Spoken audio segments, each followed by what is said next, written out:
네, 이혜리 기자의 핫플레이스 시간입니다. 수억 원대 재건축 초과이익 환수 부담금 폭탄이 현실화되면서 서울, 강남 재건축 단지들이 일제히 패닉 상황에 빠진 상황입니다. 강남 재건축 시장에 급매물이 속출하고 매수자 실종으로 거래 절벽 상황까지 치닫고 있는데요. 불안감이 커지고 있는 가운데 재건축 조합들은 부담금을 줄이기 위해 머리를 쥐어짜고 있습니다. 특히 고급 설계를 도입하고 일반 분양 물량은 줄여서 개발 이익을 낮추는 1:1 재건축 방식이 급부상하고 있는데요. 개발 이익이 낮은 만큼 재건축 초과이익 부담금을 줄일 수 있다는 장점이 부각된 겁니다. 다소 생소한 1:1 재건축 방식의 구조와 장점, 또 한계와 문제점은 없는지 장계영 건국대학교 부동산학대학원 겸임 교수 및 전국대학교 부동산교육협의회 회장과 함께 자세히 짚어보도록 하겠습니다.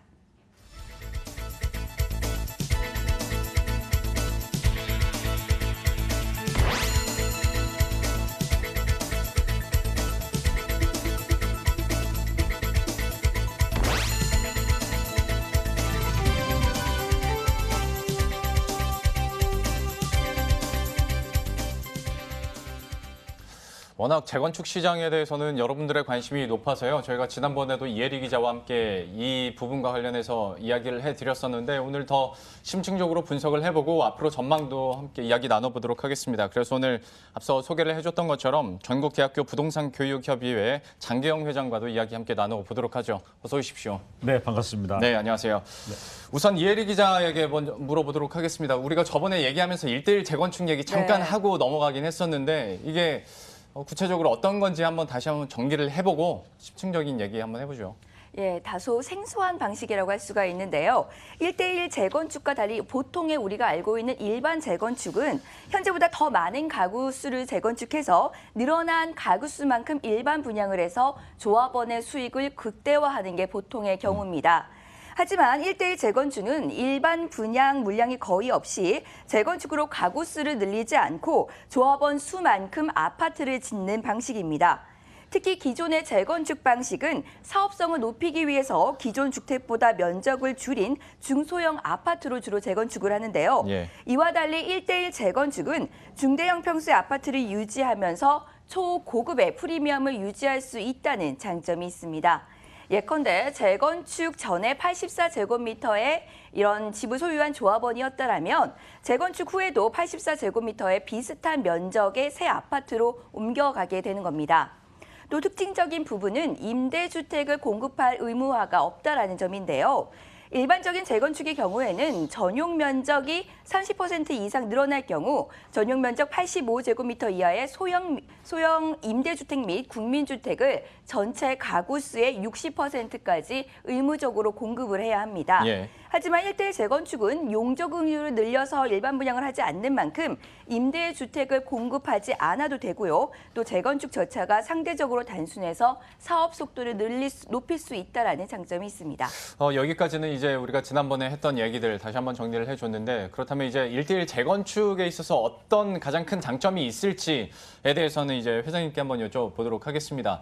물론 시간 싸움도 있겠고 돈 문제도 걸려 있는 거겠습니다만 회장님께서 보시기에 가장 큰 장점은 어디에 있다고 보십니까? 네, 먼저 주거 환경이 개선된다는 점이 큰 장점입니다. 왜 그러냐면 같은 땅의 용적률을 낮게 짓기 때문에 여백의 미가 생깁니다. 그래서 주차 환경이 좋아지고 단지 내 다양한 커뮤니티 시설을 뷰티하게 짓기 때문에 오히려 환경이 나아진다는 그런 장점이 있습니다. 조경도 좋아지고요. 두 번째는 뭐가 있냐면 나중에 재건축을 다시 할 경우에 사업성이 좋아집니다. 여백의 미가 있고 용적률이 남아있기 때문에요. 또 특히 임대주택이나 소형주택을 많이 짓지 않기 때문에 조합원 수가 적습니다. 그래서 사업의 추진 속도가 빠르기 때문에 시간이 돈이라는 거 있지 않습니까? 오히려 이런 측면에서 좋고요. 마지막으로 살펴보면 요즘에 재건축 사업의 배드뉴스라고 얘기해지는 재초제, 재건축 초과이득 부담금, 이 부담금에 대한 문제로 많은 사업지에서 지금 위험을 또 멈춤고 가격이 하락하고 있지 않습니까? 이러한 것들을 피해갈 수 있다는 점, 그렇게 투자성이 좋다는 점, 이 세 가지가 좋다고 볼 수 있습니다. 아무래도 협의회를 대표해서 나오신 거기 때문에 처음에 말씀하실 때는 이제 주거 환경도 얘기를 해주셨겠지만 네. 많은 분들이 초과이익 환수금을 조금이라도 덜 내기 위한 또 하나의 방법으로 생각을 하다 보니 과연 이게 얼마나 실효가 있을까, 돈을 얼마나 아낄 수 있지라는 궁금증이 가장 먼저 들거든요. 네. 여기에 대해서는 어느 정도로 보십니까? 네, 사실은 상당히 유효한 방법입니다. 예. 그 재건축 1대1 재건축이 탄생되는 배경에는 사실은 여러 가지 의미가 있지만 1대1 재건축을 통한 큰 사업의 지장이 재건축 부담금, 주민들의 분담금입니다. 예. 이 분담금을 줄이는 방법이 어떻게 되냐면 분양 물량을 이게 매출액을 줄이고 네.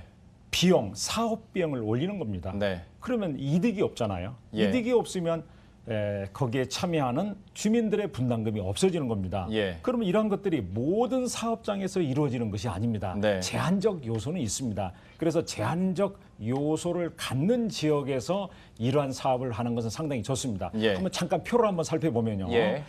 그 반포 현대아파트 재초제 부담금에 대한 요즘에 이슈가 상당히 많습니다. 종료 시점의 주택가격 총액이 1,155억입니다. 예. 이 가격은 준공인가일을 기준으로 공동주택 공시가격입니다. 이 공시가격은 1월 1일 기준으로 발표하기 때문에 예. 준공인가일이 7월이라 그러면 7월까지 정상 주택가격 상승분을 반영한 분하고 예. 일반 분양 총액, 요 일반 분양 총액을 줄이는 겁니다. 예. 그럼 매출액이 적어지겠죠. 네, 그렇죠. 그다음에 소형주택 인수가격, 이거는 그 각 세대 분할이라는 60제곱미터 이하를 인수하는 것이 있습니다. 예. 이거를 합친 가격이 반포현대가 1,155억이라고 발표가 됐습니다. 예. 여기에서 차감되는 것이 세 가지가 있습니다. 상당히 중요한데요. 개시 시점 주택가격 총액과 정상 주택 가격 상승분은 일반적으로 알 수 있는데 개발 비용이 중요합니다. 예. 이 세 가지 중에서 개발 비용은 조합에서 임의로 가감을 할 수 있는 부분입니다. 나머지 두 가지 마이너스 부분은 임의로 조정할 수 없거든요. 예. 이 개발 비용 400억은 전체 매출액 중에서 약 40%입니다. 예. 상당히 어떻게 보면 큰 것이 아니고요. 이 개발 비용을 올림으로써 개발 이익이 적어지는 거 아니겠습니까? 이 예. 내용을 살펴보면 공사비에 그다음에 재세금이 있고요. 공공시설 등 기부액이 있습니다. 네. 또 마지막에 조합 운영비하고 사업비가 있는데 조합 운영비와 사업비가 일반적으로 이러한 재건축을 사업할 때 얼마나 사업비가 들어가는지 추진 준비 이혼 때부터 모든 경비가 들어갑니다. 예. 이러한 비용을 제대로 잘 사용한다면 오히려 개발 비용을 늘려서 초과 이득을 줄이는 것입니다. 네. 이렇게 하면 평균 재건축 1인당 분담금이 낮아져서 예. 이런 사업지에서는 상당히 선호할 수 있고 생각해 볼 문제입니다. 이게 워낙 산술식입니다. 전문가이시기 때문에 이걸 설명을 쫙 다 해주셨는데 네네. 아마 보시는 분들은 얼마나 이해하셨을지 모르겠습니다. 저도 사실 잘 이해가 가는지 확신이 안 들어서 정말 간단하게 정리를 해서 만약에 틀리면 틀리다고 말씀을 하셔도 되는데요. 네네. 그러니까 이 재건축을 하는 과정에서 이익은 어느 정도 최소화를 하고 예, 일반 분양은 없앰으로써 그만큼 이익이 줄어드니 초과이익 부담금도 줄어들게 되는 거다. 그렇습니다. 예, 우리가 이렇게 이해하는. 정확히 이해를 하셨습니다. 그러면 이걸 보는 분들은 그러니까 재건축 조합원도 있을 거란 말이죠. 그렇죠. 야, 우리도 1대1 재건축하자. 이게 더 좋다면 네네. 돈을 토해내지 않아도 된다면이라고 네네. 생각할 것 같은데 그럼 모든 재건축 사업에 이 1대1 재건축이 가능한 겁니까? 아닙니다. 조건이 있습니다. 예. 그 지역적 조건이 있고요. 예. 두 번째 사업의 형태가 있습니다. 세 번째 그 내용적으로 검토해야 될 조건이 있는데 네. 맨 먼저 1대1 재건축은 수도권 정비계획법상 과밀 억제권역입니다. 예. 산업과 인구가 집중을 억제하는 서울 수도권에 한정되는 겁니다. 네, 예를 네. 들어서 서울 수도권은 대학이라든가 산업을 유치할 수가 없잖아요. 네. 마찬가지로 1대1 재건축하면은 외부인들, 지방 분권화 시대에 외부인들이 서울 수도권으로 진입한 걸 막잖아요. 그래서 과밀 억제권이 안에서만 가능하고요. 예. 두 번째, 재건축만 해당됩니다. 재개발은 안 됩니다. 네. 세 번째, 내용적인 것인데요. 그 용적률이 낮은 저층, 중층 지역의 중대형 단지에서 일단 선호되고 있다는 겁니다. 이건 왜 그렇습니까?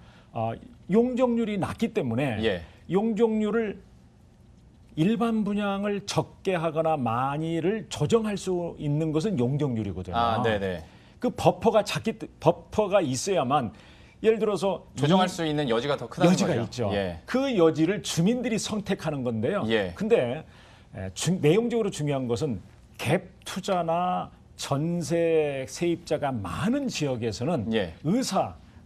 주민들의 의견 일치가 안 되는 겁니다. 그럼 이것도 참 어려운 부분이잖아요. 그렇죠. 예. 그래서 의견 일치가 잘 되기 위해서는 중층이나 저층 세대수가 적은 지역, 예. 특히 제가 조사를 해보니까요.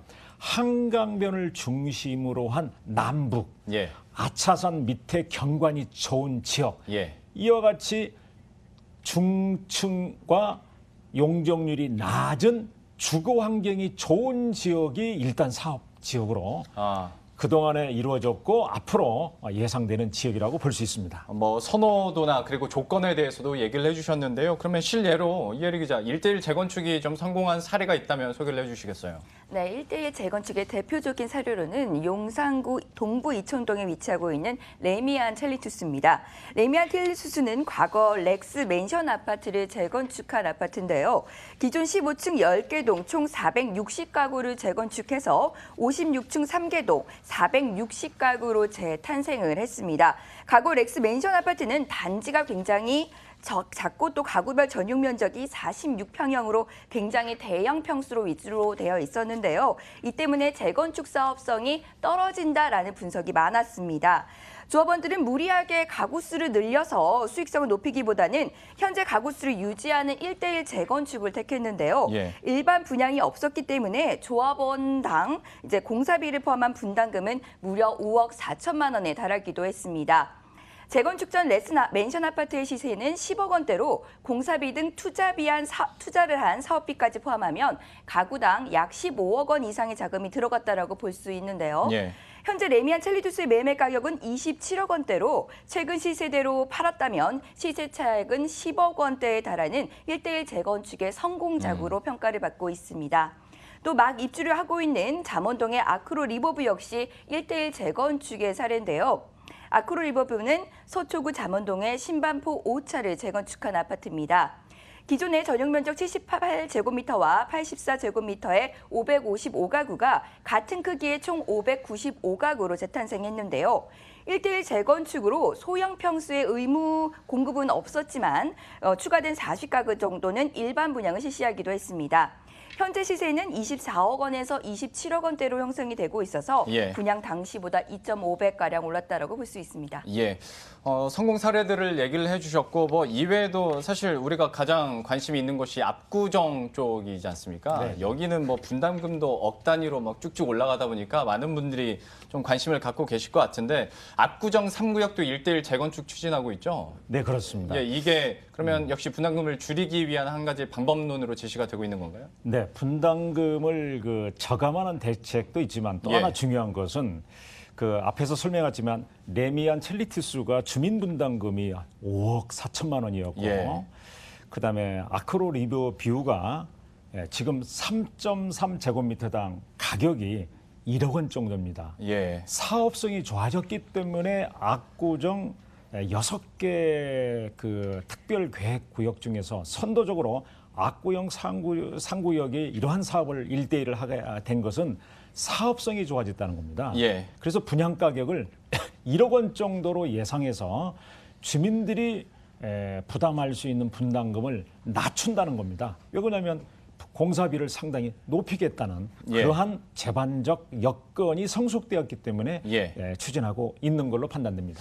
근데 저는 이걸 생각하다 보니까 좀 공사비 부담금도 워낙 크고요. 여기 2,000명만 사실 조합원데도 합의 이뤄내기가 쉽지 않은데 여기 한 4,000명 정도 되는 네, 걸로 그렇습니다. 알고 있거든요. 하다 보니까 여기가 잘 진행이 될까라는 우려도 좀 있는 게 사실이고 때문에 이 부분도 전망을 잠깐 해주시고요. 또 1대1 재건축에 대해서 좀 우리가 주의해야 될 점이 있다면 마지막으로 얘기를 해주시고 정리를 해보도록 하죠. 네, 1대1 재건축은 사실 그 주민 분담금을 줄이고자 하는 목적만 있는 것도 아닙니다. 예. 이와 같이 최근에 도시 집중, 지방 분권화 차원에서 수도권 정비 계획법상 과밀 억제권역에 한정된 제도입니다. 이것 예. 말고도 8년 임대 후 임대 후 분양으로 전환하는 이러한 방식도 최근에 나타납니다. 이러한 방식이 나타나는 이유는 정부 정책하고 궤를 같이 합니다. 예. 특히 이와 같이 그 압구정 상구역 같은 경우에는 아까 말씀드렸던 아크로 리뷰부가 현재 시세가 3.3제곱미터가 1억 원입니다. 네. 그러니까 압구정 그 3지구는 세 가지 성숙 조건이 있습니다. 어떤 조건이냐면 입지 조건이 좋고요. 교통도 편리하고 더 중요한 것이 자연 환경이 우수하다는 겁니다. 예. 이렇게 가격 상승 조건이 3박자가 맞추어진 이 지역이야말로 오히려 대규모일수록 주민들의 공간대가 이 정도는 부담하고 사업성이 있다. 이렇게 하면 가격이 1억 플러스 알파가 되지 않겠느냐는 예. 상식입니다. 마지막으로 여러분들이 관심 가져야 할 경우는 모든 지역이 1대1 재건축으로 성공할 수 없습니다. 중층인가 어느 지역은 조합 추진 설립비를 승인일이 5년, 10년 전에 났음에도 불구하고 아직 사업이 진행이 안 된 지역이 있습니다. 이런 예. 지역은 주민들의 성숙도가 낮거나 아니면 사업성이 없는 경우가 있습니다. 또 하나 중요한 것은 용적률도 중요하겠지만 그 지역이 가지고 있는 아까 같은 그 가격 상승 여건이 3박자가 갖추고 있느냐, 입지냐, 환경이냐, 예. 아니면 주민들의 성숙도 이러한 것들을 고려해서 여러분들이 고려하고 투자하고 바라본다면 1대1 재건축 새로운 재건축 방식으로서 성공하리라고 확신합니다. 듣다 보니까 뭐 분담금을 줄이기 위해서만 1대1 재건축을 하는 것이 아니라 지역에 따라서는 오히려 1대1 재건축 방식이 더 적합한 단지도 있겠다라는 생각도 들고요. 과연 이번 사업에 대해서 또 어떤 성공 사례가 나올지도 저희가 계속 지켜보도록 하겠습니다. 지금까지 전국대학교 부동산교육협의회 장계영 회장 그리고 이혜리 기자와 함께했습니다. 오늘 말씀 고맙습니다. 감사합니다. 예, 오늘 부동산 얘기를 해봤는데요. 역시 주식시장에서도 우리가 부동산과 관련해서 어떤 이야기를 할 수 있을지 전문가와 함께 그 아이디어 체크해보고요. 투자 전략도 바로 이어서 이어가 보도록 하겠습니다.